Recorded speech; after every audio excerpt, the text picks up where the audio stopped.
Ah. Good morning, Mr. Henshaw. Give it to me straight, Doc. I can take it.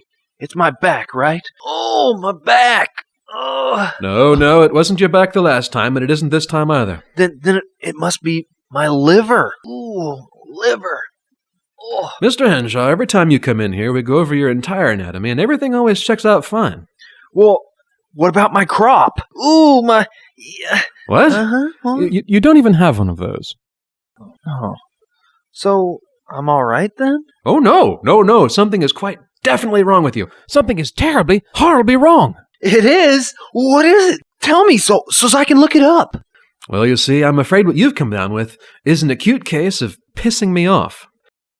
Now, this isn't a particularly rare condition. Hell, it strikes dozens of people daily, and normally it isn't terminal. Usually only lasts as long as it takes for me to forget what you did. I've only known a couple other cases like yours. My first wife, for instance, got it very badly, and within a few weeks she was gone. Back then, though, we weren't sure what we were dealing with. And then there was that guy on the 405. My old thesis professor. Give me a B, will you? Oh, but we now know that pissing me off is a potentially life-threatening condition that should be avoided at all costs, and this is unfortunately what you've contracted. Oh my God. How could this have happened? Well, there are several ways you could have pissed me off. For example, do you live near me? I do, Doc. Right next door. Aha. And do you play loud music at all hours of the night? Yes. Yeah, Doc, I do. And do you have a little yappy dog that digs holes in my flower garden and poops in my lawn? Oh, God, it's all true. I have all these symptoms. You see, all of these factors could have contributed to you coming down with this terrible affliction. I'm so sorry. Is there anything I can do? Not a lot, I'm afraid. I'd say you only have a couple days left. Well, what if I move away?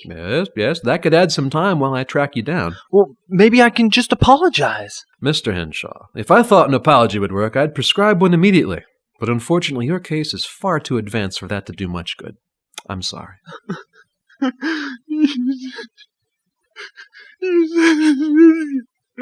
Listen, I can't stand to see anyone suffer, so in hopeless cases like this, I usually recommend doctor-assisted suicide. What? That's where I set up the gear for you to kill yourself, ending your life with dignity. You mean like the setup that Dr. Kevorkian had with the tubes and buttons and stuff? Well, basically. We don't have his gadget with all its fancy doodads, but that's the gist of it, yeah? It would mostly consist of you putting your head through that noose and me kicking the chair out from under you. Well, if you think it's for the best... Absolutely. It's the humane thing to do. I haven't had a good night's sleep in weeks.